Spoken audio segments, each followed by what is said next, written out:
بات رمضان شریف کے حوالے سے میری خاص خواہش ہے اور میری یہ خاص اپیل ہے. وہ میں ابھی سے لوگوں کو سن رہا ہوں کہتے ہوئے کہ روزے بڑی گرمی کے آ رہے ہیں. وہ خدا کے بندے تو نیت تو کر, تو ارادہ تو کر. رمضان شریف میں 3-4 چیزوں کا خاص خیال رکھنا ہے ہم نے. خاص ایک تو رمضان شریف میں قرآن پاک سے خاص محبت فرمائیں. شہر رمضان الذی انزل فیہ القرآن, خاص محبت. الحمدللہ ہمارے ہاں قرآن کے عالم بھی موجود ہیں, حافظ بھی موجود ہیں, بلکہ مسجدیں کم ہوتی ہیں, حافظ زیادہ ہوتے ہیں. یہ دیکھ لیں, یہ مدارس کی خدمات ہیں اللہ کے فضل سے. قراء بھی ہیں, سب کچھ ہے. اب ضرورت ہے قرآن پاک سے محبت کرنے والوں کی. ہر نقیب, ہر خطیب یہ کہہ رہا ہے کہ سارا قرآن حضور کی تعریف ہے, کہتے ہیں نا جی. تو چاہیے نا کبھی کبھی رکا ہے محفل سے کہ جناب ہمارا دل کر رہا ہے ہمیں سورہ رحمان سنائی جائے. کبھی کبھی یہ رکے آتے ہیں نا, فرمائشی رکے, یہ نعت پڑھے. یہ تو جب سب کہہ رہے ہیں یہ حضور کی نعت ہے سارا قرآن, تو کو رکا آنا چاہیے نا. آج سورہ حامیم سجدہ کی تلاوت سنائی جائے, آنے چاہیے نا یہ والے رکے بھی. صحیح کہہ رہا ہوں نا؟ تو خوب ارادہ کریں کہ قرآن مجید سننا ہے. ہم کھڑے رہتے ہیں, ہم کھڑے رہتے ہیں. پاسپورٹ کے دفتر بھی 1.5 گھنٹہ لوگ کھڑے ہیں, شناختی کارڈ کے دفتر میں بھی کھڑے, امیگریشن کی لائنوں میں بھی کھڑے. نیت کریں کہ میں نے جم کے قرآن مجید سننا ہے.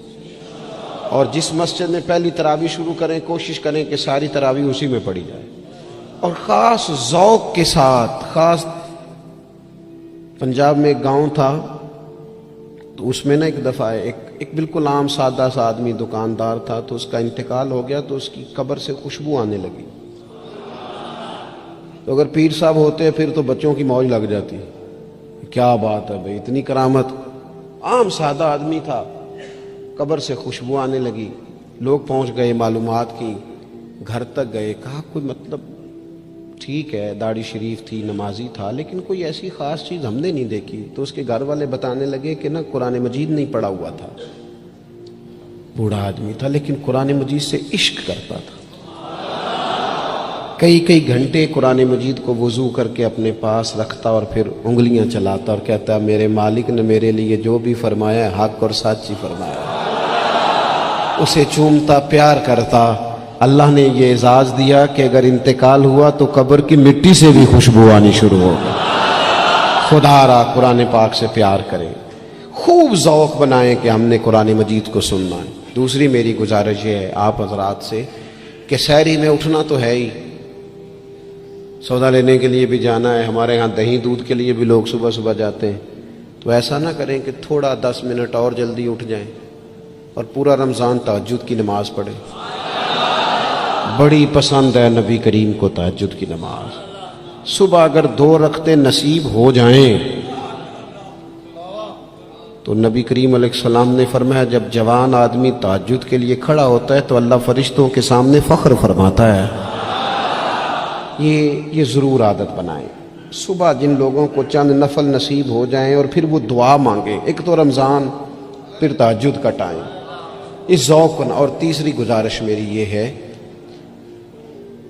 غریب آدمی جو ہوتا ہے وہ سمجھدار نہیں ہوتا. چونکہ عقل مند ہونے کے لیے تو پیسے ہونا بھی تو ضروری ہے نا. میں نے دیکھا ہے کہ بالکل ان پڑھ آدمی ہو لیکن سیٹھ ہو نا, تو بڑے بڑے سیانے لوگوں کو نصیحتیں کر رہا ہوتا ہے اور اس کی سنی بھی جا رہی ہوتی. میری غربت نے کیا مجھ کو زمانے میں بدنام, تیری دولت نے تیرے عیب چھپا رکھے. یہ نا غریب آدمی, اگر سیانے ہوتے تو وہ بھی مالدار نہ ہوتے, یہ نہیں سمجھدار ہوتے. یہ بیچارے کمزور ہی اس لیے رہ جاتے ہیں کہ ان کو چالاکیاں, تیزیاں الا ماشاءاللہ نہیں آتی. تو کئی دفعہ غریب تکلیف بھی دیتا ہے. جب آپ کچھ بانٹنے لگتے ہیں, جب کچھ آپ دینے لگتے ہیں تو کچھ چیزیں محسوس بھی ہوتی ہیں. بندہ دیکھ کر خیرات نہ کریں, اللہ کی رضا دیکھ کر کریں. ہمیں صحیح حدیث میں اس شخص کا تذکرہ بھی ملتا ہے جس نے آ کے نا محبوب کی چادر کو کھینچا تھا, یہ بخاری میں, اور گردن مبارک پہ نشان پڑ گیا تھا. اس نے کہا میں کچھ لینے آیا ہوں. چادر کو کھینچا, تکلیف ہوئی بظاہر, لیکن محبوب نے پھر بھی جب عطا کیا تو مسکرا کے ہی عطا کیا. غریب آدمی تکلیف میں ہے, مہنگائی نے آزمائش پیدا کر دی. تھوڑے سے امیر لوگ اگر اپنے اخراجات میں کمی لائیں، اگر جو عید پر 6 جوڑے بنواتا ہے وہ 2-4 سے گزارا کر لے، تھوڑا سا اپنے اخراجات کو کم کر کے صرف اپنے رشتہ داروں میں، اپنے دائیں بائیں تھوڑی سی توجہ کریں۔ اور ایک بات کا ضرور خیال فرمائیں، پردہ پوشی بہت بڑا حسن ہے، بہت بڑی خوبصورتی ہے۔ اگر یہ صدقات اور خیرات اور رمضان میں جو مساوات کا مہینہ ہے، اس میں اگر تھوڑی سی نا پردے کے ساتھ، امام ابو نعیم نے لکھا ہے کہ 100 گھر تھا مدینہ شریف میں، 100 تھوڑی سی آبادی ہوتی تھی، 100 گھر کتنا زیادہ ہوگا، 3 وقت کھانا بھی پہنچتا تھا، کپڑے بھی پہنچتے تھے، بیمار کی دوا کے پیسے بھی پہنچتے تھے، کون دے جاتا ہے پتہ کوئی نہیں تھا۔ پھر اچانک سب کے گھر کھانا آنا بند ہوا تو لوگ پریشان ہوئے، ایک دوسرے سے پوچھنے لگے تیرے گھر کب سے نہیں آیا؟ کہا 18 محرم سے۔ تیرے گھر کب سے نہیں آیا؟ اسی شام سے۔ تیرے گھر 18 سے۔ اب جب سب متفق ہوئے تو پتہ چلا کہ 18 محرم کو امام زین العابدین کا انتقال ہوا۔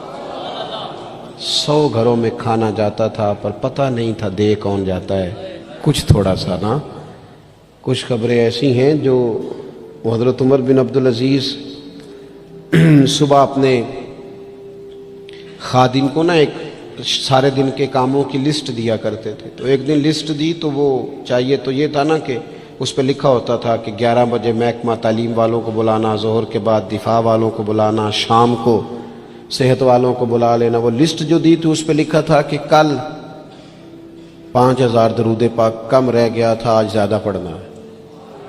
وہ فلاں بیوہ کے گھر میں راشن پہنچانا ہے۔ وہ 2-3 لائنیں ابھی پڑھی تھیں کہ وہ حضرت نے چھین لی، فرمایا یہ تو میری ذاتی ہے۔ تو مشیر کہنے لگا حضور یہ کب کرتے ہیں، کبھی بتایا نہیں؟ تو آپ فرمانے لگے کچھ پیسے چھپا کے رکھے ہوتے ہیں لوگوں نے کہ مشکل پڑ گئی تو کام آئیں گے۔